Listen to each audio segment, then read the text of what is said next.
Get your pen and paper ready. It's time for another edition of The Flex. The absolute best fantasy football podcast in existence. So I'll say this, not to say that I disagree, but... I disagree. Oh, my God. Presented by Broadway Sports. All right, Flexers ready? And we're live. Welcome into The Flex, brought to you by Broadway Sports Media, partner with 440 Sports. Head on over to BroadwaySportsMedia.com. We got a lot of great content, hyping the big Titans win this week. Go over there and check it out. A lot of great effort, sweat, tears, blood, guts, everything going into those articles and that content. So go check it out today. It is well worth your time. So after that intro, guys, I'm pumped up. Who's still pumped up from watching the game this week? I'm high as hell. Let me tell you. Confused, Jimmy? I am high Confused as hell. off the tears of Bills Mafia on Twitter. I'm a different kind of. It is like cocaine to me.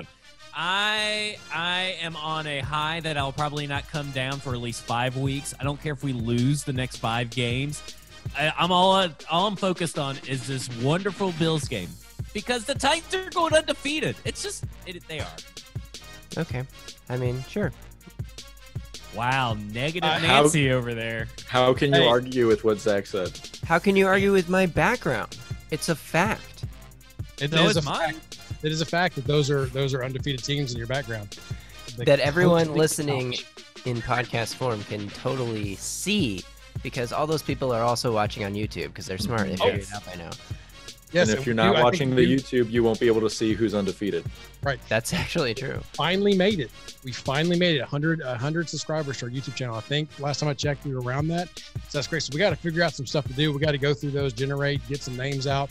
I've got a Broadway mask. If anybody still wants a mask, I'll send out to Well, whose grandma do we have to shout out? Yeah, we got to give a shout out to a subscriber who subscribed to our podcast. They're going to get the shout out, and then they'll get a mask. So we'll pick that for next show. So stay tuned. Join us next week for that. And we totally forgot about that shout out. So you don't want me to... No, we didn't. We planned. We were I gonna can give you celebrate it. Stone's grandma to shout out. Okay. Because theoretically I could look right now at our subscriber Well, list. I'm just saying, I think one Daniel Gooden, I think his grandma deserves a shout out. So Grandma shout out Daniel Gooden getting the shout out from That's the fine with me. Flex. Oh. It could be Granny Gooden. I guess I should have asked. If Could've been she's me. Italian, it could be Nana. Hey, we don't know who's marrying who. Her last name might not even be Gooden. Oh, that's true. It could be Greenlaw for all we know. That's true. It's not me. I'm not. You're his not the grandma. Not this time.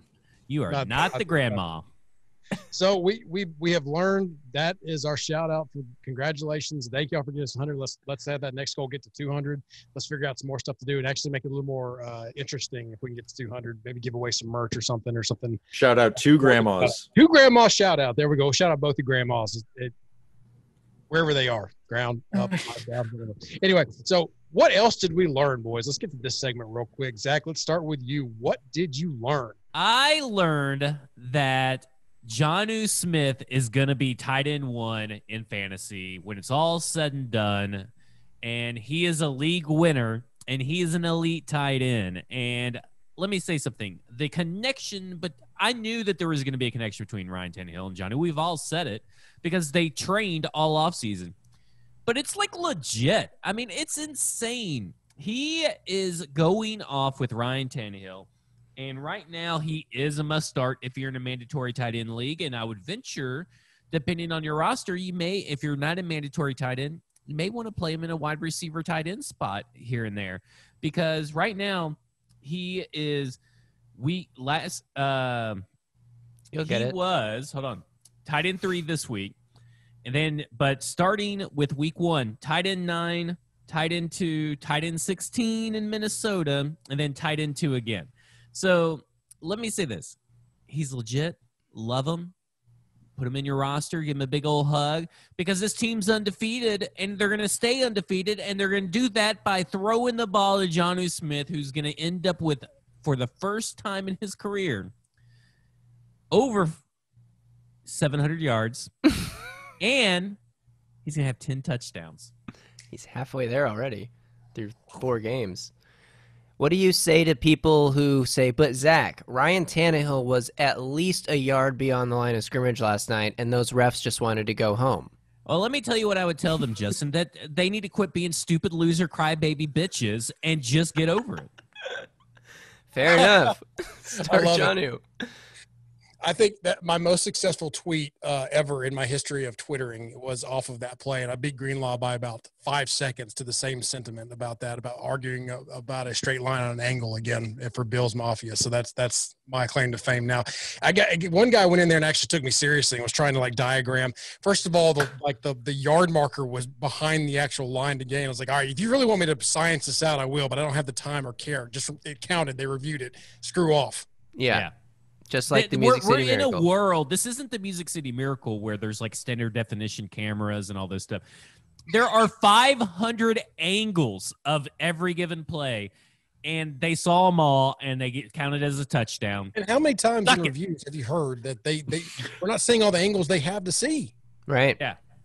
So yeah, they haven't. So we learned that too, that they're crybabies about that. So Greenlaw, what else? Those babies cry. I learned, I guess I didn't learn this because Zach and I have talked about it this year, but just confirmed Juju Smith-Schuster is a beta. He's not the number bias. 1. Yeah.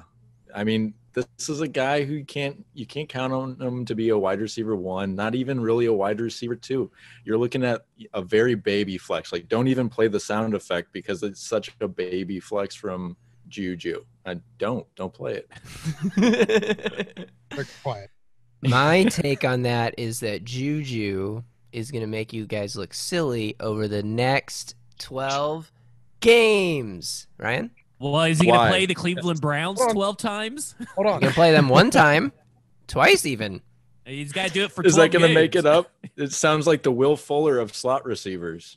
Wow, this guy. Oh, this guy, he's going for both of our knees tonight. Good grief, man. So I'll talk a little bit more about Juju later in the show. That's what I was trying to get at. I've got him as may have him in one of my start positions. So we'll see there. So JG, but continuous here. What did we learn?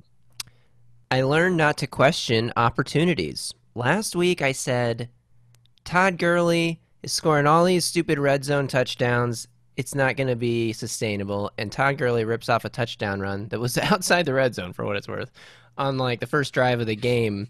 But the point stands. I mean, Todd Gurley's actually a high-ranking running back now because of the opportunity to get in the end zone. And I think that's something that we need to start paying attention to now that we're 5 games in.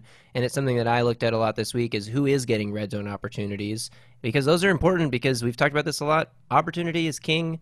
Nothing's changed there, but I don't know. I was just like, this isn't sustainable. But like some teams are going to do things the way that they're doing them, and it will be sustainable, just like the Titans in the red zone or something. I don't know.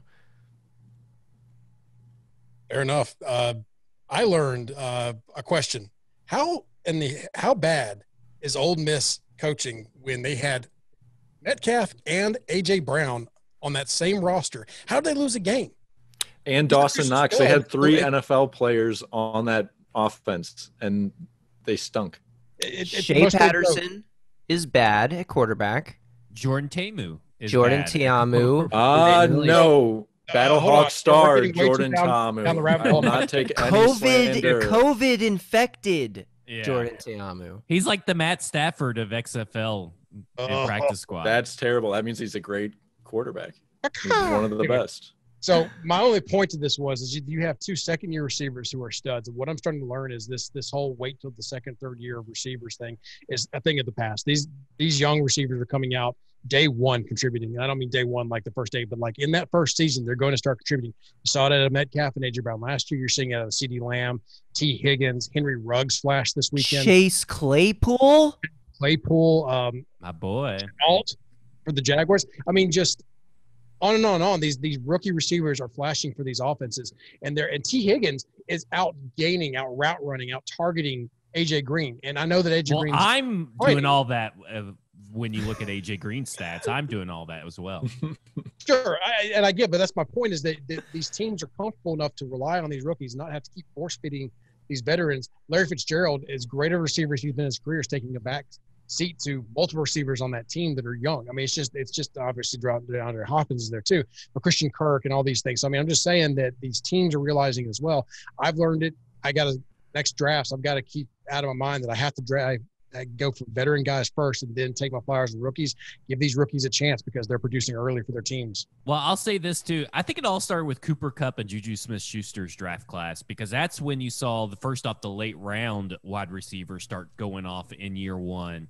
And then you keep getting more and more year after year, like you said. So it'll be interesting to see with the loaded wide receiver class yet again. Yeah. It'll be interesting to see what comes of that. But it's also Alabama's got two guys coming in the draft again. It's also interesting though, because like there's also guys like Chris Godwin, Calvin Ridley, who were still kind of the third-year breakout model that we have come to see over time. So it's not necessarily an every guy thing, but definitely the idea that a rookie receiver can produce right away is a kind of a newer thing. Ridley had like 8 touchdowns his rookie year, right? That's true. He was crazy. He was, he's been good. But he was wildly inconsistent, but he was a fantasy contributor, very much a flex player. Yeah. So what does this mean? That just goes to show these offenses are exploding early, and with these young receivers, the trust is there, the production's there. A lot of these offenses are really humming and churning out yards and points and everything like that. There's some good offenses, but let's shift gears here a little bit and let's talk about some offenses that we just absolutely hate for fantasy. And these are the offenses that you're either confused on a certain position, and I don't mean confused as in you're high. Sorry, you're low on them, or you don't like them as much, or maybe you just don't like the offense and the opportunities and what they're doing there. So, JG, we're going to start with you this time. What's an offense that you want no part of in fantasy? So the easy play here is to say the Jets, but the trick is that Jamison Crowder is like actually a good fantasy player. Yeah. So I'm not going to choose the Jets here. I'm going to go with a different New York team that shares the same stadium and pick the New York Giants, who are averaging a measly 16.2 real points. That includes a pick 6 that they scored last week against the Dallas Cowboys.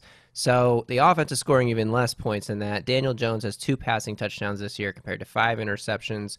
I don't know how many fumbles, but a lot.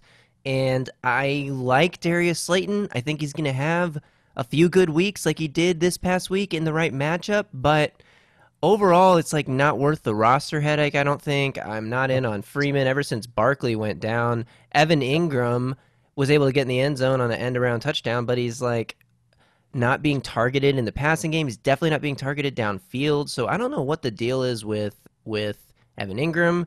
And overall, the offense is just like brutally bad. The offensive line is terrible. It's just like a horrible situation. Ingram doesn't have a receiving touchdown, right, this year? Ingram. He's got the end around, but I don't think he has a receiving touchdown. No, you're right. Darius Slayton caught 2 week 1, and those are their only 2 passing touchdowns. Yeah, so you would figure Evan Ingram with a younger quarterback would actually be eating in this, but especially with Barkley. Here's the problem. But he's not. Here's the thing. In their offense under, what's his name, in Denver, Pat Shurmur, Ingram was being used to attack the seams as like a downfield matchup nightmare who could go up over linebackers. And Jason Garrett is using him in like little dump-off 5-yard Jason Witten type roles, which is horrible for him, and it's horrible for their offense. And their offense is bad because Jason Garrett is, I don't know, not good. Predictable.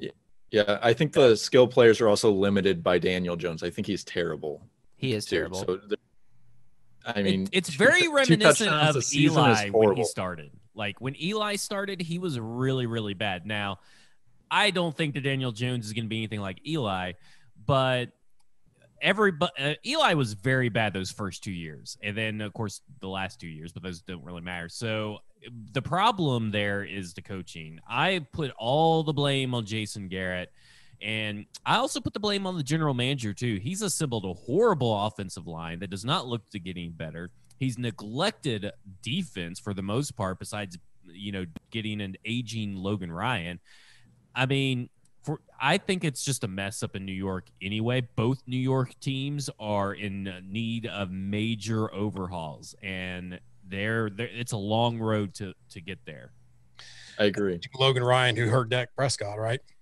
Yeah. Screw Logan Ryan. Not only the Giants, Not only Giants not producing for their own offense, they're hurting other offense as well. Good job, guys. Appreciate it. Thanks a lot. Zach, let's stay with you. I know you just got done talking, but let's stay with you. What's an offense that you hate? Well, I love to talk, so it really doesn't matter. So Indianapolis Colts. I am out on the Colts. You know who the highest rated person in their position is? It is running back 13, Jonathan Taylor. Now, that sounds pretty good, but that's all because of one game, the Minnesota Vikings game. Other than that, Philip Rivers is a liability of this team. First off, I've said it many times before, the Colts are completely overrated, and they're trash. I mean, I cannot wait to just decimate them. But Philip Rivers right now in the fantasy world, quarterback 26, Jonathan Taylor, running back 13. T.Y. Hilton is their highest-ranked wide receiver at wide receiver 69. Nice. And then Mo Alley Cox is ranked tight end 14, which tight end 14's, what is that? Like, that's just trash. Don't even, bother rostering it. So you think, oh, well, you should want Jonathan Taylor, right? Because he's a workhorse back. Nuh-uh, buds. Let me tell you something. They're almost evenly splitting the workload in between three people. He hasn't cleared 15 touches since hold on. He hasn't cleared 18 touches since week 2 and has gone under 15 touches twice. Okay? That's not a lot of touches. Not only that, with Philip Rivers sucking, this offensive line for the Colts is right now 32nd ranked team when it comes to rushing success rate. They're the worst successful rushing team in the NFL currently. Then you have Nyheim Hines, who's eating into his load, who is he runs more routes per game, 15 routes, than Jonathan Taylor. And he has 44 touches on the year, with 13 of those coming in the red zone. And then lately, Jordan Wilkins suddenly has risen from the dead, from the practice squad or wherever he was hiding, and is suddenly getting 10 touches a game almost. No, this is a mess. If Le'Veon Bell goes there, I heard that was an option that's on the table. If Le'Veon Bell somehow goes there, what a disaster for this team. It's a mess. I don't want any part of it. T.Y. Hilton, you trash. Mo Alley Cox, you trash. Jonathan Taylor, you trash. Philip Rivers, you trash too. Boom. Hey, I don't think you were clear enough on your thoughts on Philip Rivers. Could you dive a little deeper into that? I'm kidding. Yes, he's basically a Buffalo Bills fan. He's a crybaby. Oh.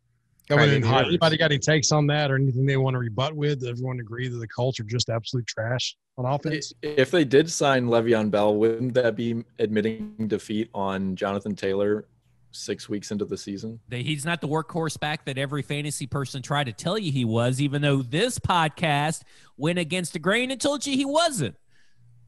That's true. I do think the Colts are experts. We are fantasy experts. The absolute best. Fact. The absolute best. I do think the Colts are better than you're giving them a little credit for, but not from a fantasy perspective, because it's who the heck is going to produce fantasy points? They're going to win some football games this year. They're probably going to win 9-10 games, but because their schedule's so soft. And they have a good run game and a good defense. I mean, actually, I guess they run game. It's not good. 32nd. That's pretty bad. And Philip Rivers isn't going to win any isn't going to. Not as bad as you can get. Philip Rivers isn't going to have any heroic come from behind game-winning drives, because he's going to end all of those in interceptions. So the Jets with Frank Gore, LaMichael Pirine have a better success rate in the run game than the Colts. Just wrap your head around that. Put that in your pipe and smoke it. How did Philip Rivers throw for 360 yards in week 1? That's the most baffling stat of the season for me. I have no idea. After watching him on Sunday against the Browns, I have no idea how he threw for 360 yards. It's funny that him and Drew Brees are both declining at the same time, by the way. I wonder if it has to do with their age. Interesting. Probably not. You're right. Greenlaw, let's keep it with you. What's an offense that you hate? I hate the Broncos offense. I'm a noted Drew Lock hater, so even when he comes back, I'm out on him. I'm out on their wide receivers who are constantly injured. KJ Hamler's injured all the time. Cortland Sutton's injured for the season. Jerry Jeudy, is he injured? I don't know. I'm assuming he will be injured at this point. But I don't think he's all their He's not injured, I don't think. Okay, so he Tim will Patrick. be. Fake news. He will be. Tim Patrick, but you can't count on him to be a every week fantasy guy. Noah Fant, I do like Noah Fant, and because they have a lack of options. But if I had Noah Fant, I'd be trying to get somebody else at the tight end position, probably. Be trying to trade for somebody else. So overall, this offense is not something I like. Melvin Gordon just got a DUI. Who knows how long he'll be out. And even though he had no competition, he was still only running back 20 this year. So Philip Lindsay is going to take, I assume, all of the carries from Melvin Gordon if Melvin Gordon's suspended. But Well, that could we take a don't really while. know. This is the Broncos, though, so who knows? That could take a long time to resolve. Melvin Gordon could be playing. It could, but Vic Fangio didn't, rule out punishing him from the team. So I don't know what to make of the running back situation still, or most of this offense. So that's why I'm staying away from it. There's a couple players that if they're Jerry Jeudy, I like him as a player, even if he's injured or not. We'll just put an asterisk by Jerry Jeudy. It's just a mystery. He is not injured. And no, it's a mystery. It's right there. Yep, exactly. Yeah, exactly. And Noah Fant I like, but these are not guys I want to start week in and week out in my lineup. Jerry Jeudy has had between 55 and 62 receiving yards in every game that he's played this year. It's amazing. He's very consistent. Yeah. Consistently 5 points a week. And unless he's consistently possibly injured. Yeah. Look, but he flashed, though, because that catch he made, was it last week or the week before, was just amazing. He's got that talent. So it's just not there yet consistently, I guess. I know I shouted him out earlier in my what have I learned about rookie receiver, just he's flashing, but it's just I was adding a name to the pile, I guess, anyway. But the offense that I hate, I may get some flack for this, and I'll hear all the flack, especially for the one player they have.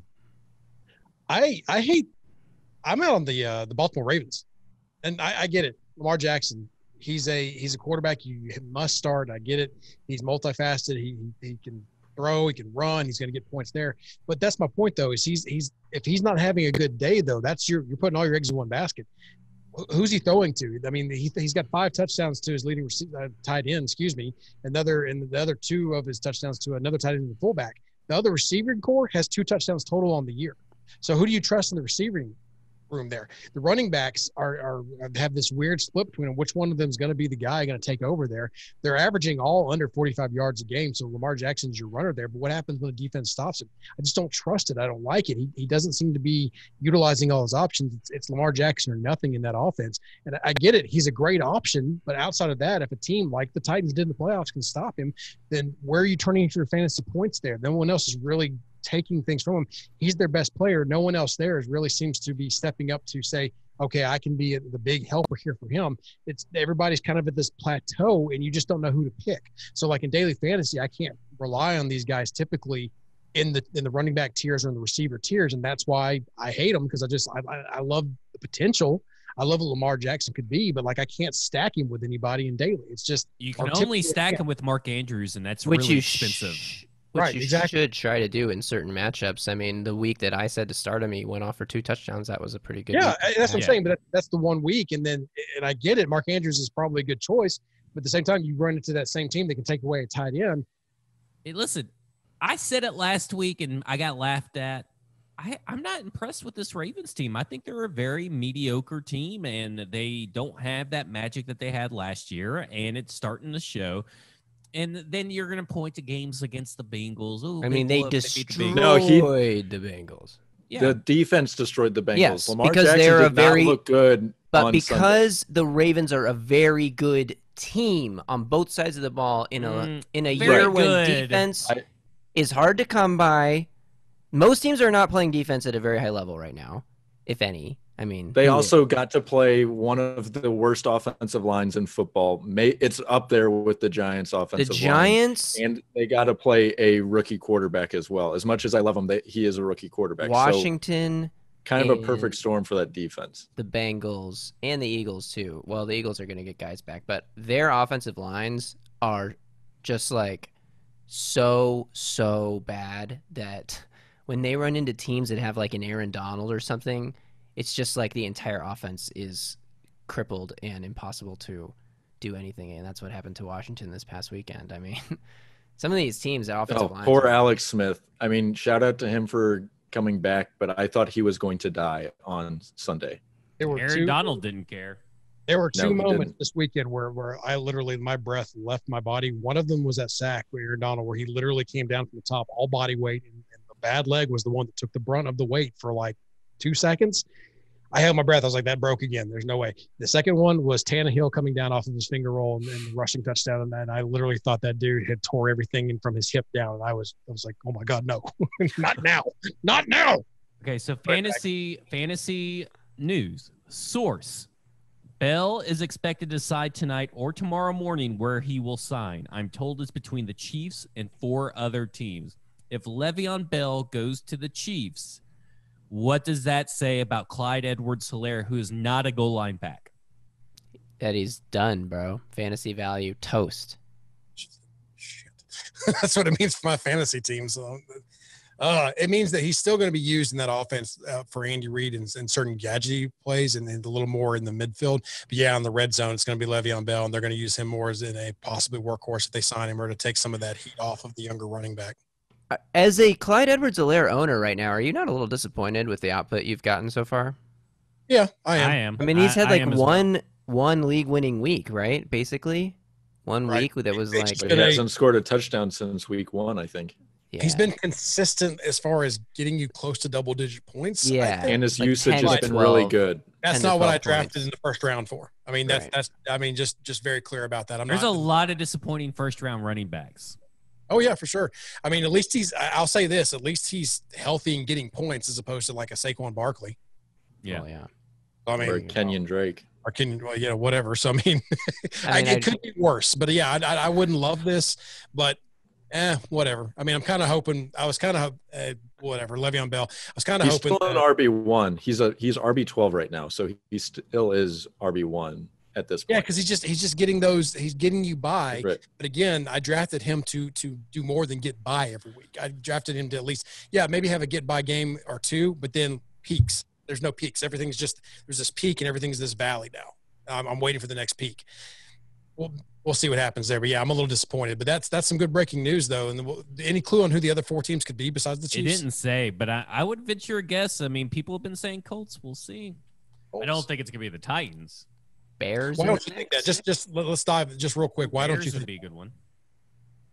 Zach? Why don't you think the Titans? We're a Derrick Henry team. We don't need Le'Veon Yeah, I Bell. understand, but And his well, personality doesn't fit. Like, there's just so many factors that I That- feel like they don't fit.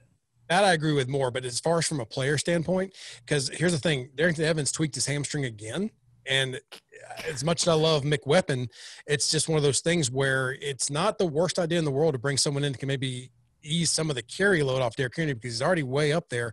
And I know he gets stronger the more carries he gets. I don't want to take the ball out of Derrick Henry's hand at all, but there's something enticing about keeping your stud running back healthy and giving him chances to rest more with a running back that is capable. I wouldn't be against Especially in it. his own offense. I just don't think it's happen. One thing about Le'Veon Bell, and I think this applies wherever he signs, is he has an interesting running style. And by that, I mean he's super patient at the line of scrimmage, waiting for blocks to develop and holes to open, which might take an offensive line a little bit of time to like get used to blocking for. It's a different, I mean, there's not a lot of running backs who run like that. And Pittsburgh, when he was at the peak of his career, he was the guy getting almost every carry, and that offensive line had been together for a long time with a great O-line coach in Mike Munchak, who knew how to coach them to all be in sync with Bell running back there. I would be a little skeptical wherever he signs that he wouldn't be more impactful as a receiver than as a runner. My one concern about him, especially for like the aforementioned Titans here, is that the Titans have really put together a string of showing they're successful with the outside zone. And they do have a little inside zone there, but they're primarily outside zone in a lot of things they do and how they like to attack defenses. Le'Veon Bell works a lot better when it's inside zone, where he can use that patience and get lost in the traffic on the inside. He doesn't like to get, or at least when he was with the Steelers, when he was really successful. I don't know if he's ever showed anything with the Jets. I mean, they paid him $27 million to have 35 yards, it seems like. I know he had more than that, but he didn't have much. But he likes to stick in that middle, and so maybe you're onto something there. Maybe you're right. He needs to go to an inside zone type team that can take advantage and already has that kind of built in with the offensive line. So we'll see what happens there. But back to the show here, to the most exciting, the longest segment in fantasy shows out there. This is going to last 3 hours probably. I'm going to keep it short. I hope. Well, all right, we'll see. But we had three hosts last week instead of 4, and still took Took longer. So let's look at real quick. It looks like our winner for the week, I think, was Greenlaw. So congratulations, dude. It looks like you went 5-2, catching up a little bit, improving your overall record to 19-16, catching up with Graver, who went 4-3. Zach had a down week. 4-3 is not terrible. At least I'm telling myself, since I've mostly been going 4-3 this year around that mark. But it's not the perfect week like you had. So it's coming not down the off standard Zach has set for himself. Yeah, it was a very disappointing week. Yeah, and I'm very sorry, because if you listened to me last week, you picked a bad time to listen to me. Just a little music for you there. I went 3-4, and I was all over the place. None of my big receivers, running backs, tight end, I missed them all, and I missed my sleeper. So I'm looking to rebound this week. But let's go ahead and start it off. Greenlaw, who is your quarterback you are starting this week? Well, I wasn't on the podcast last week, but I did listen to it, and JG said some really hurtful things. He got off of the Lions bandwagon. Just sad. But Zach, he quit the live store. He quit. But Zach jumped on. So I'm here glad with you, bud. I'm glad Zach's on the bandwagon with me, because Kenny Galladay is here and he's ready to save Matt Stafford from whatever was going on weeks 1 through 5.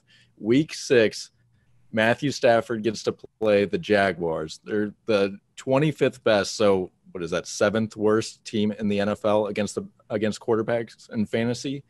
They're giving up the most passing yards to quarterbacks, or 5th most passing yards, and the 4th most touchdowns again. So this is a big get right game for Matthew Stafford, coming off a bye. He's got Kenny Galladay back.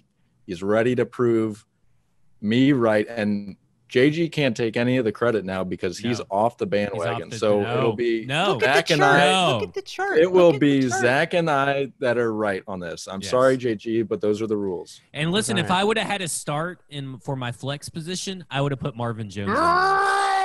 Marvin Jones, he's back. Yeah. And let's say this. We talked about this on the Fantasy Overtime Sunday morning. The Jags defense, passing defense, as you just mentioned, Greenlaw, is so bad. I haven't checked what the updated numbers are, but entering last week, 32nd in DVOA against the pass. So even worse than the numbers you had. And they did horrible against the Texans. Brandon Cooks caught deep passes all over them. Deshaun Watson ran wild. So And Josh Allen was out last week against the Texans. So if he's out this week against the Lions, even more reason to plug Matt Stafford. DeAndre Swift was also going to be a sneaky flex start. I like 2 Lions things. And let me tell you what, coming off a bye week, you saw how explosive and in sync we looked compared to previous weeks. That's what the bye week is for. It's not just to get healthy. It's to fix the problems of what's going on in your offense. And they're going to fix all the problems. I think you're going to see a lot of DeAndre Swift. I can see Marvin Jones. You can see T.J. Hockenson and Kenny Galladay. It's a no-brainer. I can't believe someone would ever not be on the Lions bandwagon anymore. It's foolish. Yeah, it is. It is. The Jags defense is terrible. So definitely start everyone against the Jags. Lord, Justin, stay with you. Who's a quarterback you are sitting this week? Wow, speaking of a guy we just talked up, Deshaun Watson has been picked on this podcast so many times. As a start, as a sit, as a start. But we've been right every time we've picked him. For 2 sits and 1 start so far. This will be the 3rd sit we've done. You're playing with fire. You're playing I with 100% am. And this is based on Tuesday night's performance by the Titans defense, which I was thoroughly impressed by. Here's what the Titans defense did. They protected their young corners by sitting back in these zone coverage looks, lots of cover 2, nothing deep. They were not going to let Stephon Diggs and the other receivers get behind them. I feel like they're going to take a similar approach, whether or not Adoree Jackson is back. Greenlaw, when you sit in the perfect spot, it's like the antlers are part of your head. Right there. It's like that scene from Game of Thrones where Khaleesi has the dragon wings behind her. Yes, yeah, symbolic. You are I'm the deer? Stag King. Yeah. Stag, that's the word I was looking for. Anyway, speaking of stags, stagnant maybe, the Texans offense against the Titans this weekend. I just think that the Texans offensive line is terrible. Deshaun Watson loves to run around and run into sacks. Josh What? Are they not terrible anymore? What are you looking Oh at? What- no, sorry. The other 4 teams just got released on who people think it is. for Pause Le'Veon this. Bell. Who are they? Bears, Raiders, Patriots, Dolphins. Boom. I'll take credit for Bear, that. So, the Bears quick- would make the most sense, Yeah. but the Raiders, Patriots, and Dolphins, I don't think any of those teams want Le'Veon Bell unless they're The Patriots tried to trade for Le'Veon Bell when he was on the Jets earlier this year. There was a report earlier today. Who is the most Great. competitive of Great. those teams? The Patriots, Raiders? probably. The Bears Or are the 4-1. The Raiders just beat the Chiefs. Yeah, but have Patriots you have Bill watched Nick Belichick. Foles play? I have watched Nick Foles play. I'm a Patriots- Disgusting. Listen, that was before Damian Harris became a thing. The Patriots like Damian Harris. They have Sony Michelle. They don't care about see it. running backs, though. They could why pay get another Le'Veon one? Bell because they don't care. They have all these guys sitting out. What does it matter? What does the money matter? I know it's not a great fit, but Le'Veon Bell he looks like he pops in black and silver right now. Just thinking about it. I mean, good grief. He fits the way Randy Moss fit, the way Antonio Brown fit for one game, and he scored like a touchdown or two, maybe. I don't remember exactly, but he definitely scored a touchdown. Antonio Brown did before he went completely off the deep end in Patriots colors. I thought you were talking about Raiders there for a second Yeah. because they had all those players. That's crazy. I No. just said black and silver, so Yeah. I was going. Oh, he's actually backing me up here. Wow, okay. I think it's going to end up being the Chiefs. I mean, if you're Le'Veon Bell, don't you go to the Chiefs because that's the closest one out of all of them? Probably. Yeah, I mean they're probably your best shot at the Super Bowl, Yeah. right? Yeah, Yeah. if the it's Chiefs the most want, disappointing spot for me, though, if Yeah. I'm a For- fantasy for owner. all fantasy Not- owners, I think. Bears had the best opportunity.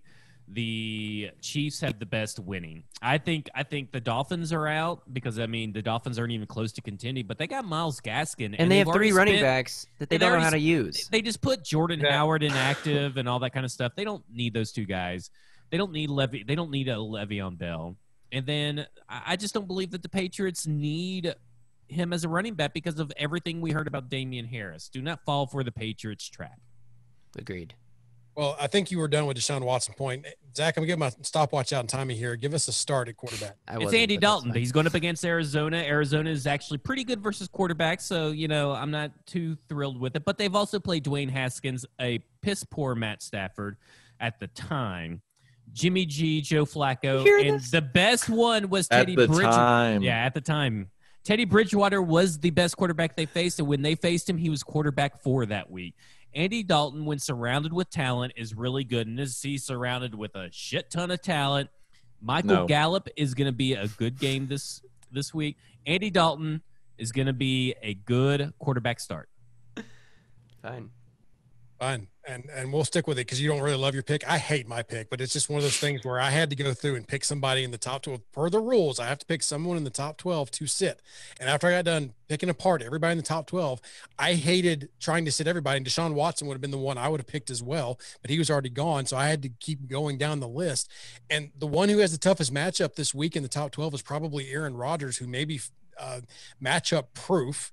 And he's getting Devontae Adams back. So, no, I want no part of that. No, thank you. So I'm looking through and I'm like, well, I was wrong when I said to start him. Maybe I'll be right. And the karma will come back around for me. And I can say to sit Ryan Fitzpatrick. And I'm like, well, he's playing with the Jets. I don't like this at all. They're 17th. They're 17th against the quarterbacks in fantasy. So it's not a terrible matchup for him. He just came off a 31-point game, depending on your scoring. I mean, I hate it. I hate this pick. But this is one of those times where, of the other 12 that I could pick from, this is the only one that made sense. And I'm going to get it wrong. So, Zach, go ahead in the chart and go ahead and mark a no for me because I'm not going to get it. So Fitzpatrick is your pick? Yep. So Well, I don't like it just because I got burned really bad by that one last week. I will not pick against Fitzmagic the rest of the year. I Yeah, mentioned he burned me when I said to start him. Then he'll burn me when I say to sit him. It just makes sense, right? he will burn you. The Jags, I mentioned this, 32nd pass defense DVOA. They still are after getting torched by the Texans. The Jets are 31st, and I feel like, look, I wanted to say sit Devontae Parker this week, and I considered it strongly, but then I just feel like the Dolphins are going to be in their locker room this week. Like, we have to beat Adam Gase 50-0. We have to score on every time we touch the ball, and they're bad at stopping other teams. I think the Jets pass defense fantasy rank is where it is because teams simply haven't needed to throw against them. But I feel like, and not that the Dolphins will either, but I feel like the Dolphins are going to want to just to stick it to Adam Gase. Yep. I think Gardner Minshew is another one I could have gone with, but I didn't feel great about that. I just didn't feel great looking at my name, so whatever. Moving on. My running back start, though, and I know this is some controversy in the group here, but I really like this matchup for this guy. I didn't see him later on, so I apologize about that. But Alexander Mattison for the Vikings, he's got a great opportunity to step in here as the starter. Cook is dealing with a lower abdominal strain, I think, down through the groin, and just he's going to be out for at least this week. They've been having success, and he came in, stepped up nicely, and outscored Cook, who was already having a great game. I think at one point in time, I know he was close to or over 100 yards in a short time in that thing. So he's got a great matchup this week. I mean, just absolutely fantastic against the 26th ranked defense in Atlanta against running backs. And it's just a great mix of opportunity that you spoke on earlier and matchup. And I know where he's picked later on or where you toyed with picking him, but I think that he's not just a great sleeper. He's not a great flex. He is a fantastic running back option this week for a start. He's a must start if you have him this week. Yeah, but he's also Cook. They pretty much said that Cook feels really good, and he's going to probably get the start. So that's something to be careful of, is that Zimmer today has said, I spoke to Dalvin Cook, and he feels great. I don't think we're going to rest him. Mouth service.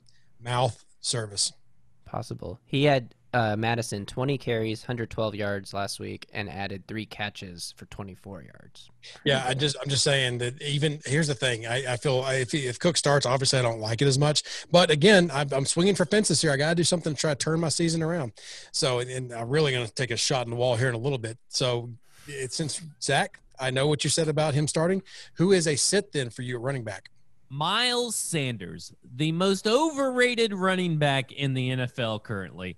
And everybody's going to be like, well, he just got 28 points. In one game, he's gotten 28 points. You know what he's averaged every other game besides that one? 9.725 points a game. Give me a break. And he's going up against the Baltimore Ravens. They're going to be all over him. Yeah. And then listen to this. So the Baltimore Ravens allow the second least points on a consistent basis week to week. They allow the second least points. Wait a minute. Yeah. And they're the second best team against the run. They're the fourth best team just in fantasy-wise in general against running backs. Their defense in the real-world on-field performance is fifth against the running backs in terms of rush yards, fourth best in terms of touchdowns given to running backs with just 3, and fifth in yards per attempt with 3.7. And they have allowed, on average, to Joe Mixon, Antonio Gibson, CEH, David Johnson, and Nick Chubb, they've allowed a running back 26 on average. He's not going to be a running back 24. Listen, I don't want to hear it. You went around the world to talk about Deshaun Watson to somehow get to Ryan Fitzpatrick. Like, it was just like a trip around the world. Playoffs. Don't talk about Ryan At least did. that was 2 of their picks. playoffs. He had Watson. He had Fitzpatrick. Yeah. No, Ryan started off with Deshaun thank you Watson. for agreeing. Hey, whatever. You said you're going to be short this week. I'm That just was trying to hold you to it. Well, I guess for your standards it was. Justin, By everybody else's If it wasn't standards short, tonight. Justin. if it wasn't short, we'll put a correction on the screen. Oh my gosh. Only if it wasn't short. Justin, give us a start at running back. Okay, my start at running back this week is Kenyon Drake, and I feel awful picking this guy, despite the fact that Chase Edmonds continues to make plays. I still think Kenyon Drake is firmly the guy in Arizona against New York last week. Drake had 18 carries compared to just 3 for Edmonds, and that is like the perfect game script for Arizona, obviously, with a big lead, but that's how they're going to play when they're protecting a lead. You might be thinking that Drake was only good because they were playing the Jets, and that's partly true. But they play the Cowboys this week, which is maybe not as bad of a defense as the Jets, who are possibly one of the worst defenses to be fielded in the NFL in years. The Cowboys defense is also really bad, allowing a lot of points, especially to running back. Just how the Browns run all over them, and it's really tough to find a good running back candidate that qualifies for our rules to pick as a start outside the current top 24 scorers at the position. Drake is RB 32 right now, coming off a good game, 18 carries. Let's build that momentum. It's the Cowboys. Their defense is bad. Kenyon Drake. Who are you trying to convince? Myself. Sounds Yeah. like that's what it sounds like. I'm starting him. Greenlaw, give us a sit at running back, and then without me having to interrupt you and say anything, follow up with a start at receiver. You got it. So my sit at running back is Jerick McKinnon. Jerick plays the Rams. I don't even care about the matchup because last week Jerick McKinnon was out-touched by Jeff Wilson 5-3. Those are terrible, terrible numbers. 3 touches for Jerick McKinnon last week with Mostert coming off of injury. There's no reason to start him. He was an RB2 when Mostert was out, but now Mostert is back. Wilson looks like, by 2 touches, it's the second guy. He's worth rostering, McKinnon is, but he's not someone I'm starting unless someone gets injured at this point. And then if anyone has a rebuttal, I'll give you a second. It's really solid. 3 touches. How can you argue with that? This is a Raheem Mostert podcast. Yeah, that's very true. And then my wide receiver is Justin Jefferson, who Ryan did not mention when he was talking about all of these rookie wide receivers that are great. Because he let me down last week. He did not mention Justin Jefferson, who has an amazing matchup this week against the Falcons. They're the 24th ranked team against wide receivers, giving up 42 points per game.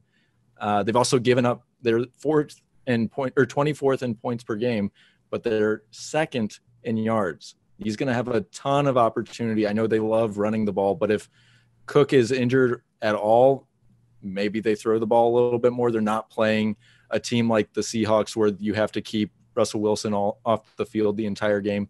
So I think the game script plays a little bit better to him. He's a start for me at wide receiver. I like it.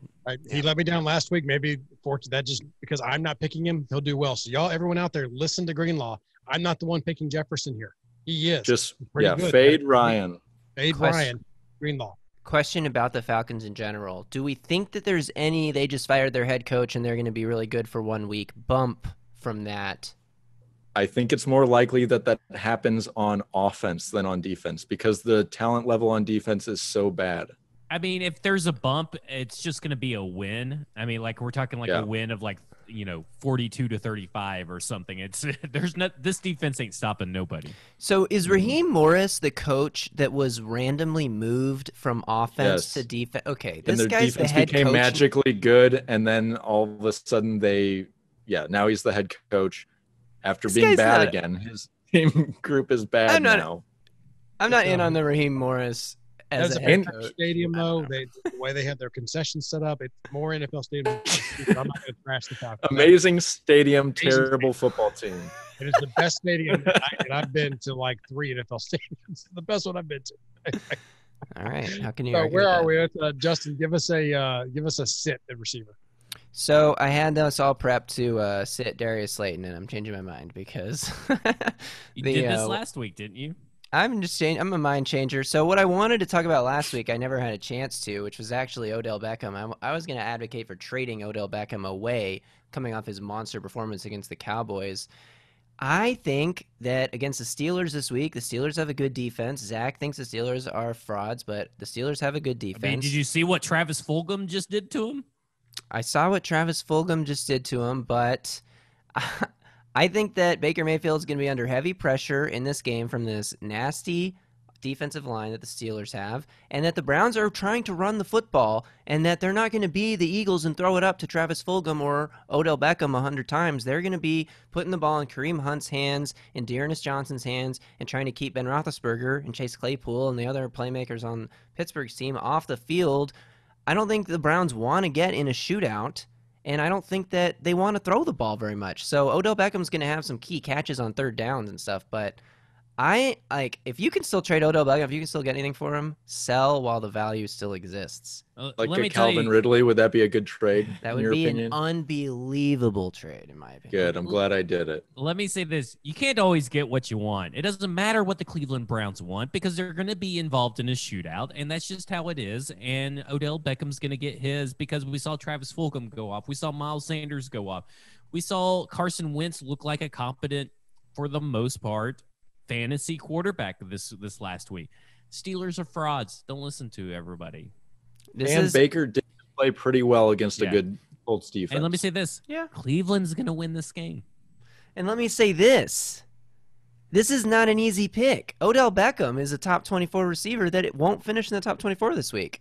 And that's a bold prediction on my part. So you can suck on that. That's why this Zach. show is the best.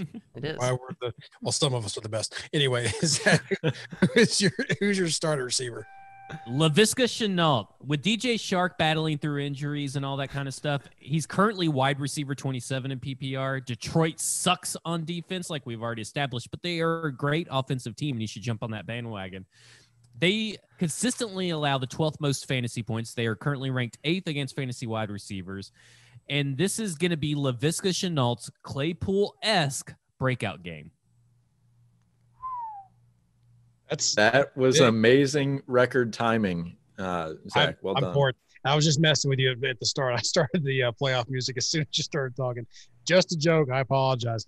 My receiver, I think I've got the next sit is Tyler Boyd, and just because it's a matchup thing, matchup thing as far as the Colts. I know what we just got done talking about.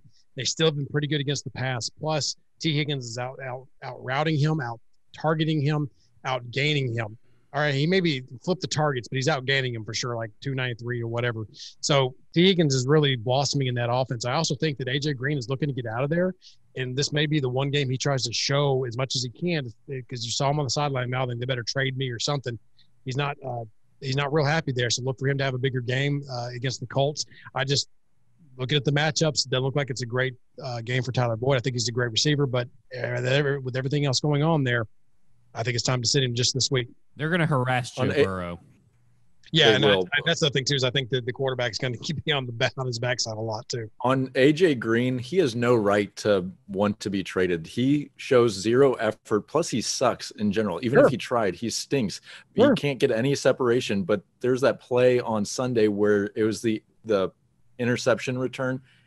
First off, he didn't even really make an effort to jump for the ball. But then after it was picked off, he stood there and let the guy run past him. He became a blocker. Terrible. He just was ready to jog off the field while the return was still happening. Like literally right next to him. He could have tackled that guy, and he's like, no, I'll just go this way. I'm not going to hurt myself trying to tackle somebody. This podcast was very out on A.J. Green before the season. Yet another thing we were right about collectively Constantly on this show. Just all we do, most of us. So before I get to my tight end, just a little story real quick, because we talked about it earlier. I had Jonnu Smith in a fantasy league this year as my tight end, and I had Keenan Allen left to go as well. I was down by I think 40 points. I'm maybe getting some of this wrong. I apologize. Keenan Allen starts off the game hot with 10 points by catching a touchdown early, and I went easy money. Jonnu Smith's going to get 10 to 15 points. Keenan Allen's going to add another 5, 6, 7 points here. I'm good. He's out after 2 drives. Keenan Allen is. I'm like, oh, fantastic. I am down 20 points with just my tight end to go. I love Jonnu Smith. He may get 18 points, which is fantastic, but I'm going to lose this game by 1 or 2 points. I'm going to be very mad about this. And that last play, Tannehill over the line, is he not? Is he? Won me, put me over the top, and I won my matchup by 1 point to remain in first place in this league. And this was the second place person who is outscoring me for the season. So I would have been not only behind in record, but behind in points as well. So now I've got a little bit of a cushion on him. And I can't tell you how happy that I am about Jonnu Smith. Fantasy-related tight end news. I know I'm taking too much time. Zach is over there rolling his eyes. I apologize. Well, I mean, y'all talk about me, but whoa. Yeah, Wolf, right? Yeah, anyway. My start is Hayden Hurst. Feels like Hurst just needs some rest. He set out practice today. It sounds like he was in 83% of their plays, the most for him in the season. It got a little overworked. He didn't have a whole lot of targets. Looking for him to bounce back this week against 26th ranked defense against tight ends in Atlanta. They're letting everybody score on them, pass around them. Sorry, not Atlanta. I apologize. Flip that. But Minnesota is 13th against tight ends. I apologize. I was reading up Alexander Madison stuff. Still apologize. It just feels like a game where Hayden Hurst is going to produce against the Vikings with everything going on. It looks like shootout. Garbage time at some point in time where they're going to really throw it to the tight end underneath to get those yards and prevent defense type things when when the Falcons are down again, as they are just terrible. So look for Hayden Hurst as your tight end this week. Zach? Nah. Give us a sit, Zach. I am going to turn the ship, right the ship. Mike Gesicki is a sit. Nobody has gotten this guy right except for me when I told you guys to start him. Mike Gesicki this week is a sit. He will be on the borderline. We're talking like he's going to be tight end 13, tight end 14. but he has to be tight end 12. Here's the thing. You're probably in a position where you have to start him if you're in a mandatory tight end. However, I would rather play Kyle Rudolph versus the Falcons, who give up the second most fantasy points to tight ends. So I'm not as confident as my other picks in this one, but the Jets are kind of a middle-of-the-road defense versus a tight end in all the consistency rankings and all the fantasy points rankings. So this is the week to sit Mike Gesicki. I actually almost picked Rudolph as my start, but then I couldn't decide between him and Irv Smith. And you're probably saying, well, that's an easy decision, right? Rudolph's the better tight end. He's more used. Well, not necessarily. Irv Smith's been getting some more targets in that offense here recently, and against this, and Atlanta gives more points up to tight ends who are more vertical, which Irv Smith is. Rudolph is a red zone type target. You're looking at maybe 1-2 catches and a touchdown from him to make your day out of Rudolph. Irv Smith maybe get the run there. So I couldn't bank on that. Was the only reason why I stay away from the Minnesota tight end. But otherwise, I like the sentiment. Does it worry you, Zach, that Mike Gesicki is the Gesicki? Is that it? Yeah, I think it's Gesicki. Gesicki. I just said both just to cover my bases. Yeah, that's smart. That's well played. Very smart. I think No it's like correction. GIF, where it doesn't matter. You can say whatever you want. No, I think it Like does matter to Nagy some and AG. people. Gesicki. Okay. Ron Rivera, Ron Riviera, Yeah. that kind of thing. Yeah. 100%. Mustard. Does it worry you that he has the most red zone targets out of any player in the NFL? No, it doesn't, and that's a good point to bring up. But I really do think this is a Devontae Parker and Preston Williams game more than anything. Mm-hmm. Okay. Greenlaw, stick with you. Let's give us another tight end to start. My tight end to sit, because that's what I'm picking. Sorry. is Sits for No, hold tight on. ends. I messed up. But Greenlaw, go ahead with your sit, and we'll come back to JG. Oh, okay. So I'm sitting Dalton Schultz. The Cardinals are middle of the road here, 14th against tight ends at 11 points per game. This is definitely a feel pick. I watched the Cowboys game against the Giants last week, and once Andy Dalton got in the game, he didn't really look Dalton Schultz's way at all. Dalton Schultz only ended up with, I think, 1.6 fantasy points or something like that this past week. Not very good. So because it's the first week with Dalton starting, I'm staying away. This is something I'm not super confident about. However, just because of the newness of the situation and how he, in a game they needed to score a lot of points, he wasn't looking towards Dalton Schultz, which I thought would be a safety blanket. He was looking towards all the wide receivers, and he was looking at Gallup, and he was looking at Amari Cooper, and he was looking a little bit, and he was looking at CeeDee Lamb. So staying away from Schultz this week, even though I think he might have a decent game. Kudos to Dalton for just letting it fling when he came in there, too. I was really impressed with that. I didn't think we'd see that at all. I was expecting checkdowns nonstop. He's bombing to the sideline, over the middle, threading the needle to Cooper. I was shocked when Dalton came in and played that well in mop-up time. Again, they prepared for Prescott. It's a different quarterback. I get all that, but even with all that, I still was impressed with Dalton this weekend. JG, I apologize for skipping you. So if you want to give some talk about Schultz, do everything you want, the floor is yours for some extra time here, and also in that, give your start at tight end as well. Extra time is what I need, baby. Do you guys think Andy Dalton is the best quarterback in the NFC East? Yes. Yes. Unquestionably, right? I mean, No, Carson I kind of Wentz? like Carson Wentz. Yeah. 2020 Carson Wentz, or the one you saw before the 2020? It's closer than you'd want. That's for sure. Yeah. Which I think is JG's point. Yeah.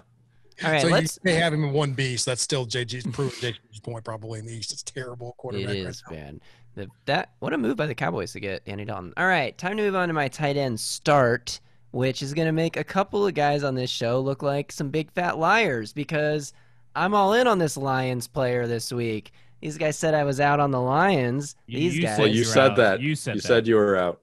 You said that. I don't know what you Roll the tape from last week. I never would do anything like that. If you can't put the clip here. Clip will not be shown at all because it doesn't exist. And we're going to look at TJ Hawkinson as our tight end start this week. Lions coming off a bye. Zach mentioned that you come off a bye to get things right, things that you weren't doing well enough. Hawkinson coming off a poor week 4 outing against New Orleans. He only had 2 catches for 9 yards. He did salvage that day with a touchdown from a fantasy standpoint.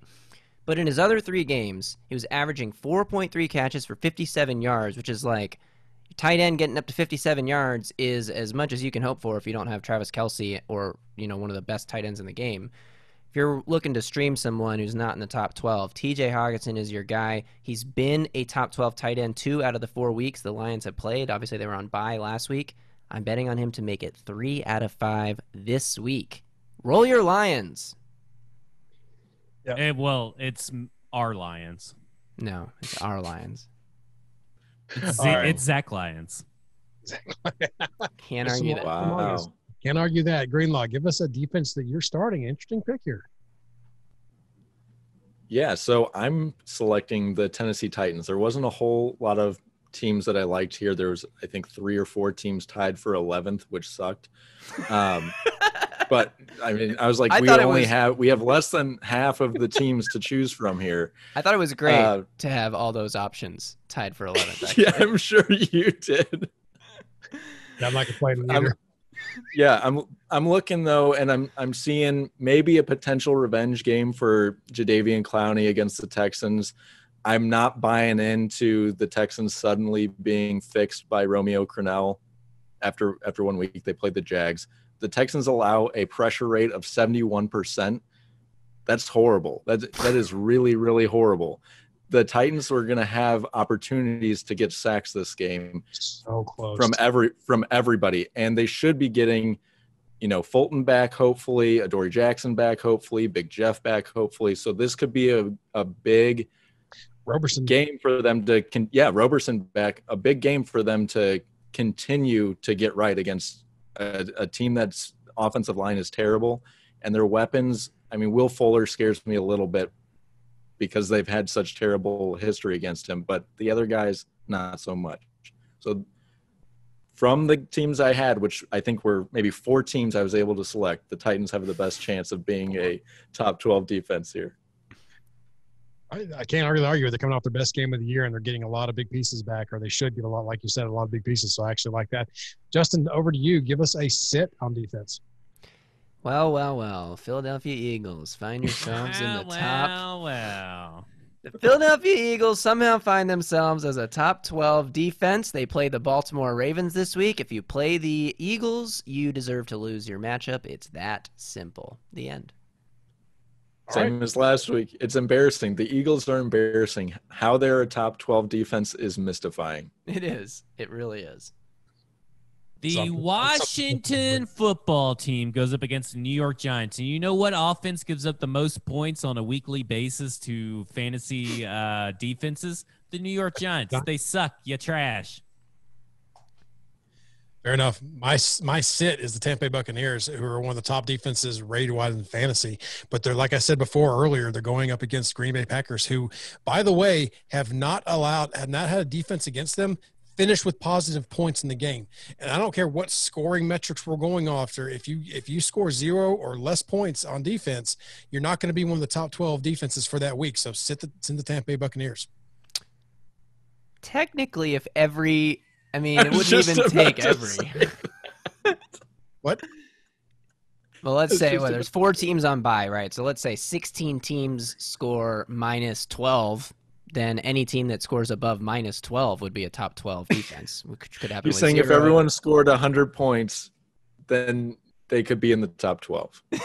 But they allowed 50 points. They'd be in the top 12. Well, there is a cap. I think if you allow 50 points, it's the same as if you allow 100 points minus point-wise for your defense. Can you actually break this down further, the whole point system for the defenses? Yeah, so they have not allowed a defense to positive points, and there's typically 12 defenses that will have positive points in a week. I'm hedging my bets on that. Jesus F. No doubt about it. Just arguing the semantics. Yeah, semantics your way out the door, please. Good grief, this group. All right, so I didn't say anything. Thank you, Zach. I appreciate it. Yeah, it was the facial expressions. To be honest, I was just I was filling out the pick'em.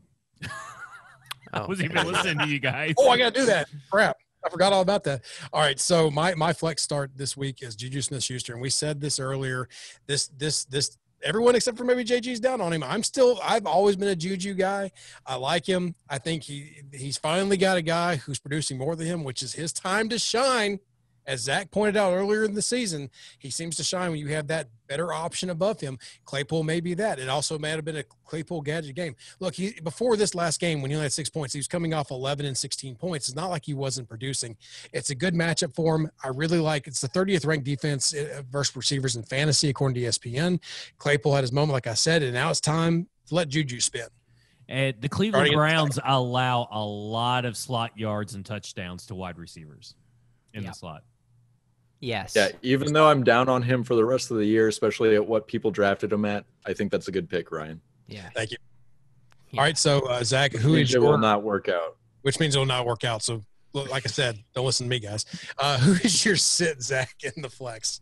My sit is Robert Tonyan, and he is going up against Tampa Bay, who's actually really very, very good against tight ends. And I think a lot of people are going to remember that last game that he had where he went off and he was this big thing and blah, blah, blah. Ain't going to matter. Sit Robert Tonyan. Devontae Adams is coming back. Aaron Jones is getting a lot of red zone targets. I just think for right now that this is not going to be a play in the flex that you want to do. I'd even sit him if he's a mandatory tight end league. Boom. Got him. All right, Justin, moving on to you. Who's a start in the flex for you? Well, contrary to your earlier point about the Baltimore Ravens, I'm flexing Mark Ingram. Now, I know you probably drafted Mark Ingram to be your RB2. This is a bit of a disappointment, but all hope is not lost. I think this is a good week. Well, for RB2 maybe, but I think this is a good week for Mark Ingram to potentially be an RB2 scoring-wise. It's a good week to flex him. I don't expect Philadelphia to be super competitive in this game against Baltimore. I'm sitting their defense for that reason. And Philadelphia's run defense, it's been okay, but they've been terrible in the red zone. They're allowing opponents to score on 74% of red zone trips. They've allowed 8 rushing touchdowns this year, tied for third most in the league. And Mark Ingram may not be getting a consistent workload between the 20s, but inside the 20s, in the red zone, he is their guy, leads a team in red zone carries with 9. The next closest running back only has 2. Yes, Lamar has 7 red zone carries. But Baltimore should have a chance to get Ingram some red zone looks here. Flex the boy. Baltimore Ravens aren't dead yet. Come on now. This is all assuming that the Ravens don't score all their points from outside the red zone and just run all over them and throw all over them and whatever. So I know what I said about the Ravens earlier, but this is assuming they get those red zone touches. But there's a whole lot of options in the red zone. I don't hate it. He has to get in the top 60, so maybe you're safe. Is that correct? So that is correct. See. All right. I'm learning. The host of the show is learning. All right, Greenlaw, give us. Wondering who you're explaining the rules for. Myself. I go back and analyze this and rewatch. Or our listeners. Yeah, I did say that. I did figure it out. Have probably no idea what we're even talking about with all the start sit stuff and the rules because we've never explained it to them. We have okay. God. We have. Let's move forward, not derail this any longer. Play your all's music flex. For you guys. Jeez. My sit in the flex this week is DJ Moore versus the Bears. The Bears are the second best team in fantasy football against wide receivers. They've only allowed 1 touchdown. It was to Mike Evans last week. They've given up the 6th most targets against to wide receivers, but still only middle of the pack yardage allowed. So this is a really, really solid defense against wide receivers. This feels like it's going to be more of a Mike Davis game or the anti-Juju Smith-Schuster, Robbie Anderson. You drafted him way low, and he's been a wide receiver 1. I almost put DJ Moore in that spot. So I agree with you. That's people agreeing with you. So why don't you give us who your sleeper is then, Greenlaw? Of these 3? So I have 3 of them. So this might take a while. But my first one is Preston Williams. They're playing the Jets. The Jets are the 18th best team against wide receivers at 37 points per game. But they're allowing a yards per reception rate that's worse than the Seattle Seahawks, who are the worst team against wide receivers. So it's more of a lack of opportunity to destroy this defense versus, the Seahawks, everyone's passing against them. So Williams had 5 targets last week, which isn't outstanding, but he did capitalize. He had over 100 yards and he had a touchdown.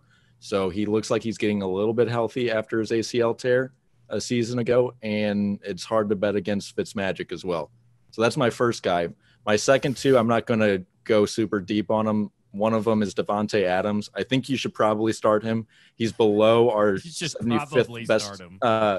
He's below our 75th ranked player threshold. So plug him into your lineups if you got him.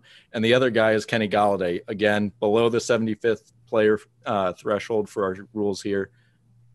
Going to have a good matchup against the terrible Jags. So both those guys, if you got them, try to squeeze them into your lineup somewhere. So who are you picking though to count? Because we can't. I mean, are you wanting to risk? Preston Wilson. Okay. Preston Williams is my guy. Yeah. No. Give the other guys. Preston Wilson. Yeah, he plays baseball. Preston Wilson plays baseball, so don't start him. JT, who's your sleeper? So my sleeper is also a pick who is outside the top 75 in total points scored by wide receivers this year. My pick was going to be Alexander Mattison, but he was chosen for something else earlier, so I've had to pivot mid-show, and therefore I have selected A.J. Brown. If you have A.J. Brown, you should probably start him. Terrible. That is such a cheap start. Allow me to be crass. These fucking losers with their A.J. Browns and Devontae Adams. You can't even look at you got to look at yourselves in the mirrors when this is all said and done. Your cheap wins. Okay, around the NFL. Your cheap wins. Go look for something to dig up and all right. You want a sleeper? Here's a sleeper for you. I'm sorry, your turn has passed, sir. Okay. Zach, who's your sleeper? Well, because Melvin Gordon is Brown. a jackass and decided to go and speed 37 miles over the speed limit in downtown fucking Denver at night, drunk, he's not going to play. And, of course, this happens after I said all offseason, I've said all year, that I will never have a Denver Broncos running back. And I recently, because Dak Prescott went down, I traded Calvin Ridley for Lamar Jackson and Melvin fucking Gordon. And that guy goes and throws a party and goes and just gets blasted on Mike's Hard Lemonade or whatever that motherfucker drinks. And here I am, not with Philip Lindsay, because Philip Lindsay's the sleeper this week, because obviously he's coming off an injury. Obviously he's probably going to get the majority of the carries because Melvin Gordon's going to be in the rightful doghouse. So start Philip Lindsay. Fuck Melvin Gordon. Fuck Denver running backs. Fucking hate them. Malcolm Brown is a sleeper at running back. Yeah, he's probably Is that your real one now? Is that your real one, or are you sticking with A.J. Brown? Hell no. I just picked a name off this list. Oh my gosh! All right, Brandon Ayuk against the Rams. All right, you're done. That's his real one. Is Brandon Ayuk? Okay, Brandon Ayuk. Fine. That's Put it in brick.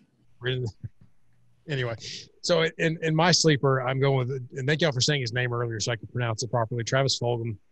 I know it's a risk. I know he's going against Baltimore, but he's got a combination of things for Philadelphia, and they're going to be playing from behind a ton in this game. And those couple things is he's healthy and he can catch, something that Philadelphia hasn't had a consistent mix of for a long time there, that had a healthy receivers and that also could catch and be dependable while they were there in Philly. And he proved last week he can do that. I'm sorry, but it's an opportunity thing. They're going to be throwing a lot. He's going to be playing from behind. He's a sleeper. It's a sleeper pick for a reason. I dug a little deeper. I didn't go with those easy picks like A.J. Brown. I didn't go for those big names that just aren't in there yet. I dug for something a little deeper and took a little bit of a risk here. I wish more of these guys would do this in the sleeper pick instead of having to take losses like me, but at least I'm trying.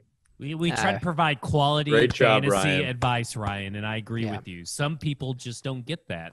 Yeah, I wanted to go with Alexander Mattison there as a sleeper. But again, he's a great running back pick. That's not a great sleeper pick. It's not, because Dalvin Cook apparently is going to be back or something. So I'm glad that Le'Veon Bell just signed with the Minnesota Vikings. That's fake. That's fake. Look at his face. Don't confuse bad acting couch our listeners out there. Sorry, I'm on the coasting couch because I'm coasting and cruising to a first place win. This is easy. Speaking of first place, all these guys are in first place. First place. And what else is in first place is this show that wraps up another one for us. Remember to be sure and check out all the other podcast articles that Broadway Sports has to offer at BroadwaySportsMedia.com. Partner with 440 Sports. Be sure to make it sure and go over there and switch your Broadway account over to the Heimerdinger Foundation account as well. Make sure to catch Zach and JG again at 10:30 Central. It's a fantastic show. I say it every week. If you're missing out some quality content at 10:30 Central on Sundays. They do a fantastic job, and they are right like 95% of the time or something stupid like that. It's even if it's not for your rosters, listen to them for your daily fantasy stuff. You've got enough time to play with those rosters and get everything in for those big money games. It is a great show. Fantasy Overtime, 10:30 a.m. Central. Last minute start advice. Zach and JG, fantastic job. Follow Broadway Sports on Twitter at Broadway Tennessee. Broadway Tennessee. Yes, Zach. Okay, sorry. I was going to say, Zach did the math on that accuracy stat, so check with him. It was 98.7% accurate. 98.7%. All right. Best check out fantasy podcast Just or like fantasy show in the world. you know the Twitter handles. Check us out on Facebook, Instagram. All our social media guys are killing it. Also, be sure to check out your subscribe button, your rate, YouTube, join it, subscribe, hit those bell. Don't miss anything. We'll see you next time, Flexers. Good night. Woo! Killer. Yeah. That was a killer ending there. I like it. I want some more of it. All right, I'm heading out. A Broadway Sports Media production.